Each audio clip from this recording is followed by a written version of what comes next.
نحمده ونصلي على رسوله الكريم الحمد لله رب العالمين والصلاة والسلام على خاتم النبيين محمد وعلى آله وأصحابه أجمعين۔ بزرگان دین، یہ بڑی خوشی کی بات ہے اور سعادت ہے، اللہ رب العزت نے اس دینی درسگاہ میں حاضری کا موقع عطا فرمایا۔ جب بھی ان جیسے اداروں میں جانے کا موقع ملتا ہے اور اساتذہ، طلبہ، منتظمین، ان کے والدین، ان کی کاوشوں کو میں دیکھتا ہوں اور خود میرا وابستگی ایک تعلیمی ادارے سے ہے، جامعہ دارالعلوم کراچی سے، وہاں میں بچوں کو تعلیم حاصل کرتے دیکھتا ہوں، تو آپ یقین جانیے اتنی خوشی ہوتی ہے اور اتنا یہ احساس ہوتا ہے کہ الحمدللہ اہل حق اپنا کام کرنے میں پیچھے نہیں۔ مقدار تو ہماری تھوڑی ہو سکتی ہے، چھوٹی ہو سکتی ہے، اور رزلٹ شاید آپ کو اتنے نظر نہ آتے ہوں، لیکن مایوسی کی بات نہیں ہے کہ اللہ تعالیٰ نے اہل حق کو کام کرنے کا جو موقع عطا فرمایا، اور جو لوگ کام کر رہے ہیں، جو نسل تیار ہو رہی ہے، یہ ہمارے لیے ایک بڑی خوشی کی بات ہے۔ خاص طور پہ ایسے موقعوں پر جب دو مختلف نظام تعلیم چل رہے ہوں، بلکہ میں دو کا نام تو میں نے غلط لے دیا، بہت سارے نظام تعلیم چل رہے ہیں جو ہمارے ملک میں چل رہے ہیں۔ ایک طرف دینی نظام تعلیم ہے، دوسری طرف عصری نظام تعلیم ہے، پھر اس کے اندر کیٹیگریاں در کیٹیگریاں ہیں، کوئی کیمبرج کے ساتھ ہے، کوئی کنڈر گارڈن کے ساتھ ہے، کوئی سرکاری نصاب پڑھا رہا ہے، کوئی نصاب پڑھا رہا ہے، کوئی نصاب پڑھا رہا ہے، جس کا جو دل چاہ رہا ہے پڑھا رہا ہے، یہ سوچے بغیر پڑھا رہا ہے کہ بنانا کیا ہے نسل کو۔ میں کبھی جب اسکولوں میں جانے کا موقع ملتا ہے تو میں یہ ان سے پوچھتا ہوں کہ آپ نے سوچا کیا بنانا کیا ہے بچوں کو؟ انگریزوں کے بچے بنانے یا پاکستانیوں کے بچے بنانے؟ ان کو امریکہ اور یورپ کی سڑکوں پہ گھومنا ہے یا پاکستان میں رہ کر اور اپنے خاندانوں میں موو کرنا ہے؟ بنانا کیا چاہ رہے ہیں نسل کو؟ یہ ایک سوال ہر انسان کے ذہن میں آتا ہے۔ ہم جب اپنے بچوں کو دیکھتے ہیں تو اردو ان کو آتی نہیں،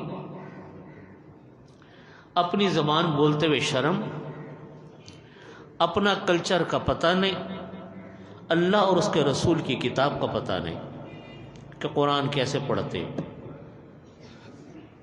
میں نے چونکہ عصری اداروں میں بہت تعلیم حاصل کی، یونیورسٹیوں میں بھی میں نے پڑھا، مدرسہ تو ہماری اوڑھنا بچھونا ہے، اور میری دعا ہے اللہ سے کہ پیدا بھی اللہ نے مدرسوں میں کیا، اب تک کا وقت بھی اللہ نے مدرسوں میں گزروایا، مرنا جینا بھی اہل مدارس کے ساتھ ہو۔ میرے دادا حضرت مفتی محمد شفیع صاحب رحمۃ اللہ علیہ یہ دعا کثرت کے ساتھ مانگا کرتے تھے کہ اللہ مجھ کو میرا جینا مرنا طلبہ کے ساتھ ہو۔ زندگی بھی علماء اور طلبہ کے ساتھ گزاری، اور موت بھی جب آئی تو مدرسے کے اندر ہی آئی۔ میری بھی دعا ہے یہی کہ اللہ تعالیٰ میرا بھی جینا مرنا طلبہ دین کے ساتھ ہو، اور اللہ تعالیٰ حرمین میں اگر قسمت سے جگہ مل جائے تو سبحان اللہ، نہیں تو اللہ تعالیٰ اپنے دارالعلوم میں جگہ عطا فرمائے۔ یہ سب کچھ دونوں نظام تعلیم کا بھرپور مطالعہ کیا، میں نے دارالعلوم کراچی میں از اول تا آخر تعلیم حاصل کی اور یونیورسٹیوں میں بھی پی ایچ ڈی تک تعلیم حاصل کی. دونوں نظام تعلیم کو دیکھتا ہوں. اور کراچی یونیورسٹی میں پی ایچ ڈی ابھی بھی میرے انڈر میں بہت سارے لڑکے کر رہے ہیں. یہ بات میں صرف اس لیے بتا رہا ہوں تاکہ اپنی آگے کی جو بات عرض کرنے جا رہا ہوں وہ میں بتا سکوں میں کیا کہنا چاہ رہا ہوں. اس وقت بھی کراچی یونیورسٹی کا میں فیکلٹی ممبر ہوں.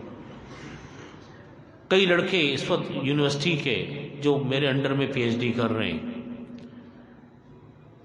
یہ سب کچھ نظام تعلیم دیکھ کر اور جو چینج ہمارے معاشرے میں آ رہا ہے اس کو دیکھ کر میں یہ بات عرض کرتا ہوں کہ ہر انسان کے لیے مدرسے کی تعلیم فرض کا درجہ رکھتی ہے. اصلی تعلیم کوئی نقصان دہ نہیں ہے.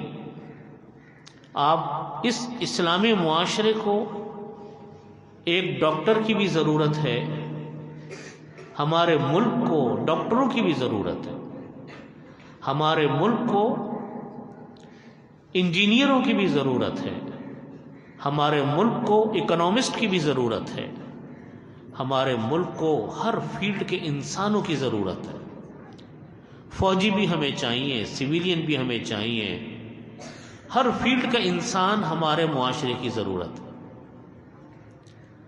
لیکن اس ضرورت سے پہلے ایک ضرورت اور بھی ہے، اور وہ ضرورت ہے کہ وہ سب مسلمان ہوں، وہ سب اپنے مذہب سے وابستہ ہوں اور ایک اچھے انسان ہو، ایک اچھے شہری ہو. یہ بنیادی ضرورت ہے ہماری. آپ صلی اللہ علیہ وسلم نے صحابہ کرام رضی اللہ عنہم کو دو صحابہ کرام کی ڈیوٹی لگائی. اس زمانے میں ایک دو زبانیں رائج تھیں کہ ان زبانوں کو سیکھ کر آئیں. غیر مسلموں کی زبانیں تھیں، سیکھنے بھیجا، کیونکہ آپ صلی اللہ علیہ وسلم کو ان جگہوں پر کام کرنے کے لیے ان اہل زبان کی ضرورت تھی. تو آج اگر کوئی انگلش سیکھتا ہے، کوئی اور زبان سیکھتا ہے، کوئی غلط نہیں ہے، بہت اچھی بات ہے. منجنیق جب بنی، پتھر رکھ کے یوں پتھر کو پھینکا جاتا تھا. سندھ کے اندر جب دیبل فتح ہوا تو منجنیق کے ذریعے سے ہوا. اگر آپ ابھی جائیں دیبل ہمارے سندھ کے اندر تو آپ جا کر دیکھیے گا کہ وہاں پر منجنیق نصب ہے لگا ہوا ہے. وہ والی ہے یا کون سی ہے لیکن لگی ہوئی ہے. آپ کے گھروں کے قریب ہمارا دیبل ہے ایک روایت کے مطابق. تو آپ نے صنعت سیکھنے کے لیے بھیجا، کوئی برائی کی بات نہیں ہے، کیونکہ اندر سے مضبوط تھے. اسلامی درسگاہیں سب سے 3 بڑی یونیورسٹیاں جو دنیا میں سب سے پہلی یونیورسٹی وجود میں آئی، وہ 3 یونیورسٹیاں ہیں: جامعۃ الازہر، جامعۃ القرویین اور جامعہ زیتونہ. جامعۃ الازہر مصر میں، جامعۃ القرویین فاس مراکش میں، اور جامع زیتونہ تیونس کے اندر ہے. یہ 3 یونیورسٹیاں بنی ہیں. سب سے پہلی کوئی یونیورسٹی اس وقت تک دنیا میں وجود میں نہیں آئی تھی. ان ساری یونیورسٹیوں میں میرا جامعۃ القرویین بھی جانا ہوا، جامعۃ الازہر بھی میں نے دیکھا، جامع زیتونہ دیکھنے کی نوبت نہیں آئی. ان ساری یونیورسٹیوں میں بڑے بڑے علماء، بڑے بڑے سائنٹسٹ، بڑے بڑے اکنامسٹ، بڑے بڑے انجینئر، ڈاکٹر تیار ہوئے میڈیکل کے. اس زمانے میں طب ہوتا تھا،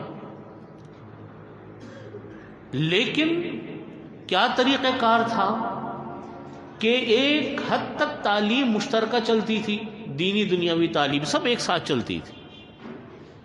جب وہ بچے بڑے ہو جاتے تھے تو مختلف فیلڈ اپنا لی. کوئی ڈاکٹر کی طرف چلا گیا، کوئی معاشیات کی طرف چلا گیا، کوئی طب کی طرف چلا گیا، کوئی کسی فیلڈ میں چلا گیا. ہمارے محض مفتی صاحب رحمۃ اللہ علیہ، میرے دادا رحمۃ اللہ علیہ، مفتی محمد شفیع صاحب رحمۃ اللہ علیہ، یہ بات میں نے اپنے والد صاحب سے، مفتی رفیع عثمانی صاحب سے، اپنے چچا مولانا تقی عثمانی صاحب سے بارہا میٹنگوں میں سنی، بیانات میں سنی۔ حضرت مفتی صاحب رحمۃ اللہ علیہ فرماتے تھے کہ پاکستان بننے کے بعد نہ ہمیں دارالعلوم دیوبند کی ضرورت ہے، نہ ہمیں علی گڑھ کی ضرورت ہے، یعنی ہمارا نصاب نہ دارالعلوم دیوبند کے مطابق ہونا چاہیے، نہ علی گڑھ کے مطابق ہونا چاہیے، بلکہ ہم پاکستان میں پاکستان کے مزاج، پاکستان کے مذاق، پاکستان کے ماحول کے حساب سے ہمیں اپنا نصاب بنانے کی ضرورت ہے۔ اور اس کے لیے انہوں نے سر توڑ کوششیں کی، مفتی صاحب رحمۃ اللہ علیہ نے۔ میں نے وہ ابھی رپورٹ چھپ رہی ہے وہ والی، کہ ایک ادارہ بنایا تھا اس زمانے میں لیاقت علی خان مرحوم نے، بورڈ آف طالبات اسلامیہ کے نام سے۔ حضرت مفتی شفیع صاحب رحمۃ اللہ علیہ اس کے ممبر تھے۔ بڑی 3 مہینے کی، اور اس میں سارے بڑے علماء، سارے تعلیم کے ماہر، دینی دنیاوی ہر طرح کی تعلیم کے ماہرین اس میں موجود تھے۔ بڑی مفصل رپورٹ تیار کی کہ پاکستان کا نصاب کیسا ہونا چاہیے۔ اب وہ چھپنے جا رہا، ابھی چھپ رہی ہے، وہ اب تک چھپی نہیں تھی۔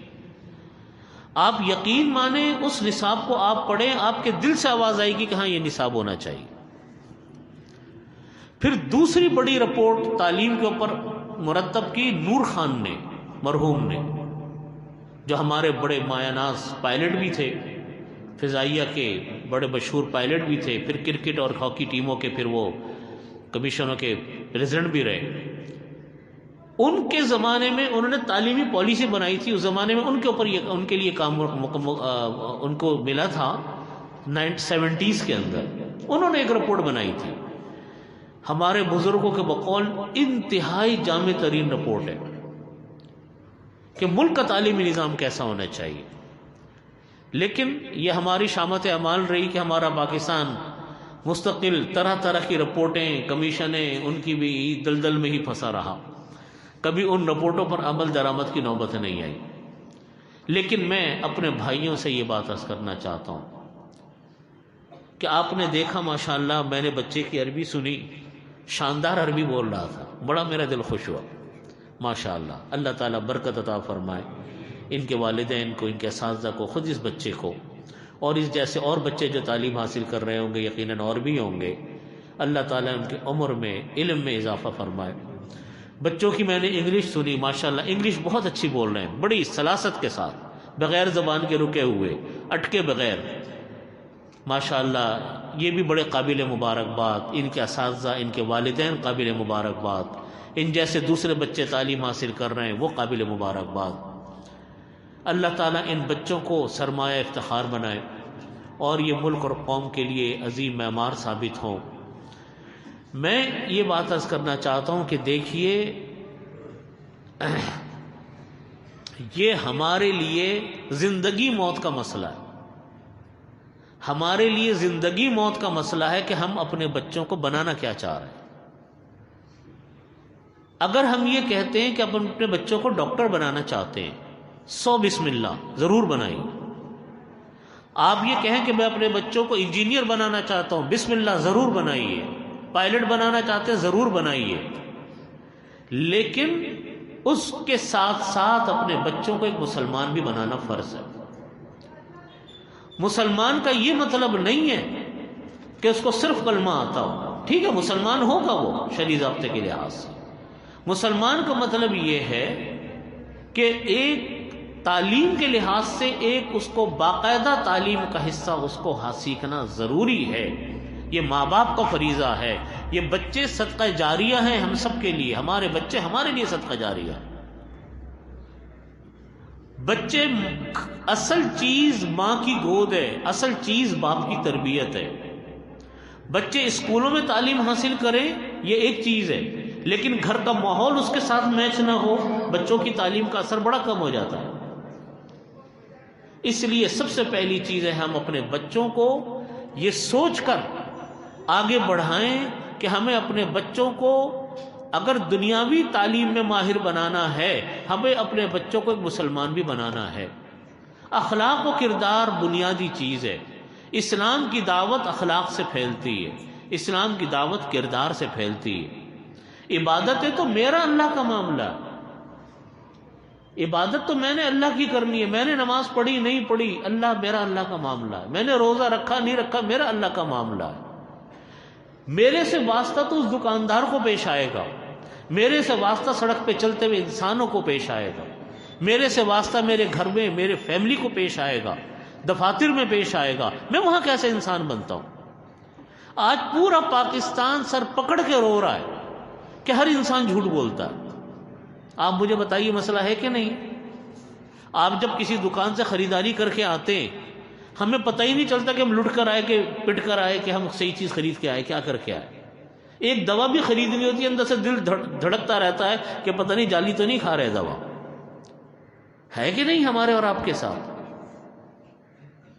ہر انسان پریشان ہے دھوکے سے، کہ دھوکہ عام ہے، دھوکہ ایسا دھوکہ عام ہے کہ باقاعدہ فن بن چکا دھوکے بازی، ہر آدمی دوسرے سے دھوکہ کھا رہا ہے۔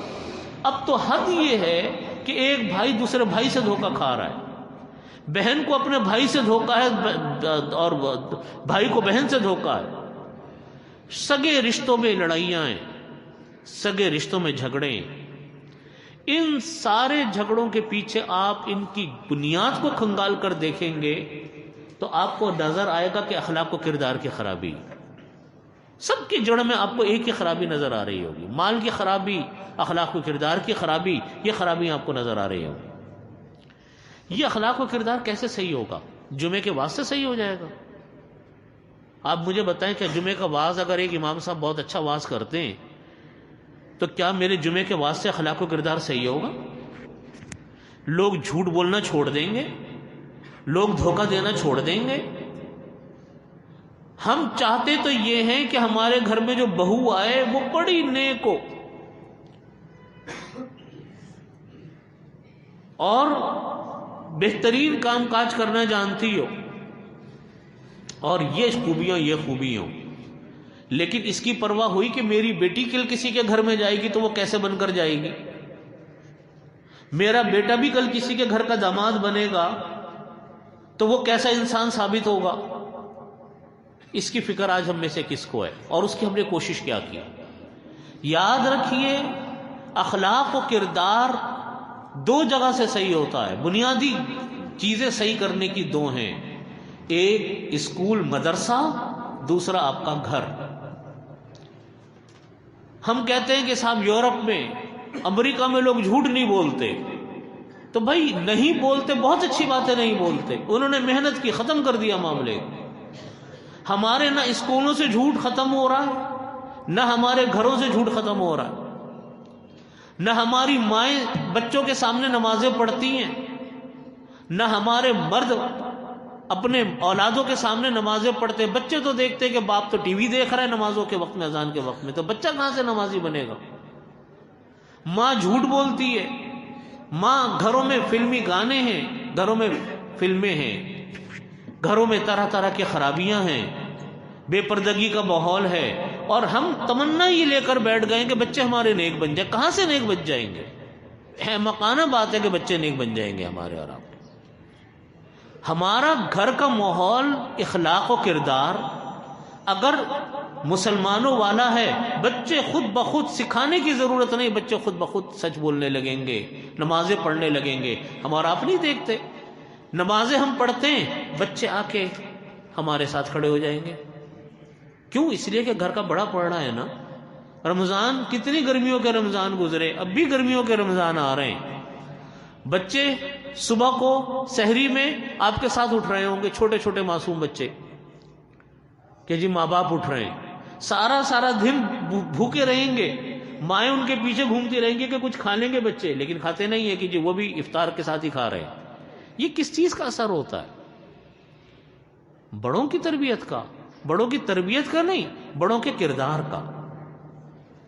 تربیت کا اثر نہیں ہے، کردار کا اثر ہے۔ اصل تربیت پیدا ہوتی ہی کردار سے۔ ماں باپ 100 مرتبہ کہیں بچوں کو کہ جھوٹ مت بولو، لیکن بچے کے سامنے باپ خود جھوٹ بولتا ہے، ماں خود کہہ کے جاتی ہے کہ میں واش روم میں ہوں اور چلی گئی بازار. تو وہ تو بچے کی دل میں اتر رہی ہے بات کہ میری ماں تو میرے سے بچپن سے جھوٹ بولتی ہے، تو بچہ کیسے سچا بنے گا؟ آج اس کی طرف ہماری تربیت نہیں ہے، ہماری توجہ نہیں ہے. آپ یقین مانیں، میں غلط نہیں کہہ رہا ہوں، میں سب کو تو نہیں کہہ سکتا، لیکن اکثریت کا میں یہ کہتا ہوں کہ ہم اپنی نسلوں سے غافل ہو چکے ہیں. اللہ ماشاءاللہ جن ماں باپ کو اللہ نے توفیق عطا فرمائی وہ تو مطمئن ہے. اور جب سے میں بار بار ایک بات کہتا ہوں، جب سے یہ موبائل آئے ہیں اور نیٹ آیا ہے، اس نے تو انتہائی کر دی. میں خود تعلیم کے پیشے سے وابستہ ہوں، روزانہ ماشاءاللہ کئی 100 لڑکے الحمدللہ ان کو پڑھاتا ہوں بیٹھ کر.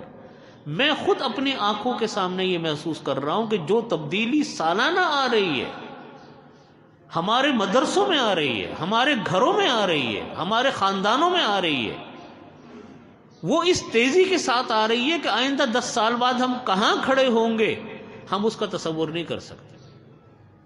آپ کے سامنے بازاروں میں جائیں، جھوٹ عام ہے، دھوکہ عام ہے، کسی پر اعتبار مشکل ہے.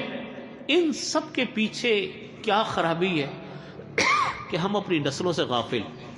نسلوں کو سیدھا کرنا ہے تو خود سیدھا ہونا پڑے گا، ورنہ آپ اچھی اولاد کی تربیت نہیں کر سکتے. اولاد کی اچھی تربیت نہیں ہماری ہو سکتی. اس وقت ہمارے معاشرے کا بنیادی مسئلہ اخلاق و کردار ہے. یہ صحیح ہونے کی ضرورت آپ کے تعلیمی ادارے اور آپ کا گھر ہے. میں اس ادارے کو دیکھ کر بڑا دل میرا خوش ہوا. اس سے پہلے بھی ان کے پروگرام میں میری شرکت ہوئی تھی، لیکن مدرسے میں نہیں ہوئی تھی، کہیں اور ہوئی تھی، ہال میں تھی. اس وقت بھی بڑا میں متاثر ہوا، آج بھی ہوا. اور مجھے اللہ کی ذات سے امید ہے کہ انشاءاللہ یہ محنتیں جس محلے میں ہوں گی، جن بستیوں میں ہوں گی، جن شہروں میں ہوں گی، انشاءاللہ اس کے ایک بہت اچھا رزلٹ نکلے گا. لیکن یہ محنت ناکافی ہے اگر گھر کے ماحول کو ماں باپ صحیح نہیں کرے. ہمارا فرض گھر کے ماحول میں 3 چیزیں، میں مختصر بات کرتا ہوں، دیر بھی ہو رہی. گھر کے ماحول میں 3 چیزوں کا اہتمام کیجیے. نمبر 1، فرائض کا اہتمام. گھر کا ہر شخص نماز، روزہ، زکوٰۃ، بچوں کو پتا ہو کہ گھر کے اندر یہ نماز روزے کا ذکر چلتا ہے. نمبر 2، حرام سے اجتناب. گناہ معصوم ہم میں سے کوئی بھی نہیں ہے، کوئی ہم میں سے معصوم نہیں ہے. اچھا، ہم میں سے کوئی معصوم نہیں، غلطی سب سے ہو جاتی ہے. لیکن بچوں کو بتاؤ کہ بھی غلطی ہوتی نہیں، ہوتی ہے تو پھر ماں باپ پریشان بھی ہوتے ہیں. یہ بچوں کی درسگاہیں ہیں. جب گھر میں حرام سے بچنے کا اہتمام ہوگا، گھر میں فرائض و واجبات کا اہتمام ہوگا، آپ مجھ کو بتائیے خود دل کے اندر اچھے خیالات پیدا ہونے شروع ہو جائیں گے. حلال اور اچھے کام یہ اچھی چیزوں کو پیدا کرتا ہے. تو گھر کا ہر فرد نماز پڑھے، گھر کا ہر فرد روزہ رکھے. ایک چیز فرض تو نہیں ہے لیکن میں اس کو فرض کے درجے میں کہتا ہوں، یعنی اہتمام اس کا فرضوں جیسا کرنا چاہیے، وہ ہے تلاوت کلام پاک. میں کیا کہتا ہوں، ہماری سبھی بزرگان دین کہتے ہیں، نبی علیہ الصلوۃ والسلام فرماتے ہیں کہ روزانہ تلاوت کی آواز گھر میں گونجے، بچوں کو پتہ چلے کہ پہلا کام ماں باپ اٹھنے کے بعد، نمازوں سے فارغ ہونے کے بعد وہ تلاوت کلام پاک کا کرتے ہیں. اس کے جو انوارات ہیں وہ تو کسی سے ڈھکے چھپے نہیں ہیں، بتانے کی ضرورت نہیں ہے. آپ تلاوت کریں گے، آپ کے بچے تلاوت کریں گے، آپ چھوڑ دیں گے، بچے چھوڑ دیں گے. آج ہمارے ہاں قرآن پاک طاقوں میں رکھا ہوا ہے، رمضان میں کھلے گا، رمضان میں ہی کھلا تھا. یہ کام مسلمانوں کا نہیں ہے. ہمیں تو اپنے ماحول بنانے کے لیے محنت کرنی پڑے گی، آزادی سے کام نہیں چلتا. پہلی چیز فرائض کا اہتمام، تلاوت کلام پاک کا اہتمام، اور گناہوں سے بچنے کا اہتمام. گھروں میں انڈین فلمیں چل رہی ہوں، بچوں کو اپنی اردو تو آتی نہیں، اللہ کا کلام پڑھنا تو آتا نہیں، ہندی کے سارے الفاظ سن لیجئے ان سے. ہندوؤں کی ساری رسومات سن لیجئے، جنازے میں کیا ہوتا ہے، وہ مسلمان کا جنازہ نہیں آئے گا، نماز جنازہ نہیں آئے گی، لیکن ہندوؤں کی ساری ان کو پتا ہوگا کہ وہاں کیا ہوتا ہے۔ یہ قصور بچوں کا نہیں ہے، یہ قصور بڑوں کا ہے۔ اور اپنے بچوں کو کے سامنے جب ہم حرام کام کھلے ٹھلے ہوں گے تو کل بچے کیا کریں گے آگے جا کر وہ آپ کے سامنے۔ تو حرام سے بچنے کا اہتمام اپنے گھروں میں کریں، اپنے گھروں میں حرام سے بچنے کا اہتمام کریں گے، بچے خود ہی بچیں گے۔ وہ کان ابوہما صالحا، بچوں کے ماں باپ نیک ہوتے ہیں تو بچے بھی نیک ہوتے ہیں۔ وہ لوگ کہتے ہیں کہ صاحب میرے بچے نیک ہو جائیں، کوئی ایسا عالم مولوی صاحب دے دیجئے جو ان کو قرآن پڑھا دے۔ میں ان سے کہتا ہوں قرآن پڑھانے والے ضرور انشاءاللہ ملیں گے، پڑھوانا ضروری ہے، پڑھوائیں، لیکن یہ کافی نہیں ہے، آپ گھر کے ماحول کی فکر فرمائیں۔ تیسری چیز یہ اسکولوں کی محنت، میں آپ سے سچ عرض کرتا ہوں یہ بڑی اہم چیز ہے جو مولانا فرما رہے ہیں اور بہت سارے ادارے کر رہے ہیں، یہ بڑی قابل قدر چیز ہے، لیکن یہ محنت آدھی رہ جاتی ہے اگر گھروں کے ماحول ساتھ نہ دے رہے ہیں۔ دوسری چیز ہے حلال کا اہتمام، اپنے گھروں میں حلال لے کر آئیں۔ یاد رکھیے حرام پیسوں سے پیدا ہونے والی نسلیں پھر وہی حرکتیں کرتی ہیں جو ماں باپ جس کے بعد اپنی شکل دکھانے کے قابل نہیں رہتے کسی۔ روپیہ بھی حرام، کھانے میں بھی حلال حرام کی کوئی تمیز نہیں کہ ہم حلال جانور کا گوشت کھا رہے ہیں، حرام جانور کا گوشت کھا رہے ہیں۔ باہر جانے کا موقع مل گیا تو کہیں سے پیزا کھا لیا، تو کہیں سے میک ڈونلڈ کھا لیا، تو کہیں سے KFC کھا لیا، یہ دیکھ کے بغیر کہ کون سا حلال ہے کون سا حرام۔ تو حرام تو اپنے اندر خباثتیں لے کر آتا ہے، وہ تو کبھی اچھا انسان بننے نہیں دے گا آپ کے بچوں کو اور ہم لوگوں کو۔ نبی کریم صلی اللہ علیہ وسلم نے فرمایا جو حرام لقمہ انسان کے حلق سے اترتا ہے وہ جہنم کا ایندھن، اس سے جو پرورش ہوتی ہے وہ جہنم کا ایندھن ہے۔ ہم خوش ہوتے ہیں کہ صاحب اپنے بچوں کے لیے ہم نے انتظام کر دیا گھر کا، ہم نے اپنے بچوں کے لیے پلاٹ لے لیے، ناجائز قبضہ کر کے لے لیے، لوگوں کو دھوکہ دے کے لے لیے، زبردستی کر کے چھین لیے، خوش ہے کہ ہم نے گھر بنا کے دے دیا۔ گھر نہیں بنا کے دے دیا، آگ کے انگارے خرید کے دے دیا اپنے بچوں کو۔ یہ حقیقت ہے۔ تیسری چیز ہے حرام، حلال اپنے گھروں میں لے کر آئیں، حلال گوشت لے کر آئیں، حلال روپیہ لے کر آئیں، وہ اپنے بچوں کو کھلائیں۔ آپ دیکھیے آپ کے بچے ولی اللہ نہیں بنیں گے تو پھر کیا بنے گے؟ ہمارے ہاں آج رونا ہے، آپ کتنے کمیشن بنے ہوئے، پچھلے دنوں مدارس کے ساتھ اتنی میٹنگیں ہوئی حکومت کے لوگوں کے ساتھ اعلیٰ پیمانے پہ، میں بھی بہت ساری میٹنگوں میں اپنے والد صاحب کے ساتھ شریک ہوا کہ جی انسان کو انسان بنا لیں۔ میں ان سے یہی کہتا ہوں کہ بنا تو دیں، آپ انسان بنائیں گے کیسے؟ آپ اس کے لیے جب تک آپ دنیا کا تجربہ ہے، آپ اخلاق مذہب کے بغیر قانون سے اخلاق نہیں سکھا سکتے کسی، مذہب کے ساتھ آپ اخلاق سیکھتے ہیں۔ آج جب ہمارے بچوں کے حلق سے حرام اترے گا تو بچے آزاد ہوں گے، خیالات گناہ کے پیدا ہوں گے، طرح طرح کے۔ آپ دیکھیے نا جا کر، آپ ذرا جائیے دن کے وقت میں کتنے ریسٹورنٹ کے اندر کتنے لڑکے لڑکیاں بیٹھے ہوئے ہوتے ہیں، کیا وہ کسی کے بچے نہیں ہیں؟ کیا کسی کی بیٹیاں نہیں ہیں؟ آپ یونیورسٹیوں میں جائیں، میں جاتا رہتا ہوں یونیورسٹیوں میں، سارے منظر آنکھوں کے سامنے، وہ بھی تو کسی کے بچے ہیں، وہ بھی تو کسی کی بیٹیاں ہیں۔ کوئی جاب کرنے جا رہا ہے، کہاں گھوم رہے ہیں، کس کے ساتھ گھوم رہے ہیں، آپ کو بتانے کی ضرورت نہیں، آپ سب جانتے ہیں۔ اس میں قصور ماں باپ کا ہے، ان کی تربیت کا ہے۔ ان تین چیزوں کا ذکر ہے جن کا ذکر میں نے آپ کے سامنے کیا۔ بچے بے حیائی کے راستے پہ چلیں گے اس وقت جب حلال حلق سے نہیں اترے گا۔ تو بھائیو اپنے اسکولوں میں داخل ضرور ہم نے کیا، اور اسکولوں کے ساتھ ساتھ گھر کا ماحول ایک ضرورت، اور اس جیسے ادارے قائم کرنا ہر محلے کی ضرورت ہے، جو دینی تعلیم بھی دیں، دنیاوی تعلیم بھی دیں، عصری تعلیم بھی دیں۔ یہ دونوں تعلیمیں ہمارے معاشرے کے دو پہیے ہیں۔ جس طرح گاڑی کے پہیے ہوتے ہیں، ایک پہیے سے کبھی گاڑی نہیں چل سکتی، اسی طریقے سے دینی تعلیم اور عصری تعلیم دونوں یہ ہمارے معاشرے کی ضرورت ہے۔ اور میں بڑی خوشی کے ساتھ عرض کرتا ہوں کہ ماشاءاللہ اس کے اوپر بڑی محنت مولانا نے فرمائی، مولانا انعام اللہ صاحب نے، ان کی پوری ٹیم نے، اہل مدارس نے، ان کے معاونین نے۔ اللہ تعالیٰ ان حضرات کو اس کی جزائے خیر عطا فرمائے، اور اس جیسے بے شمار ادارے ہمارے ہاں قائم ہوں اور ہیں ماشاءاللہ الحمدللہ، اور دن بدن قائم ہو رہے ہیں۔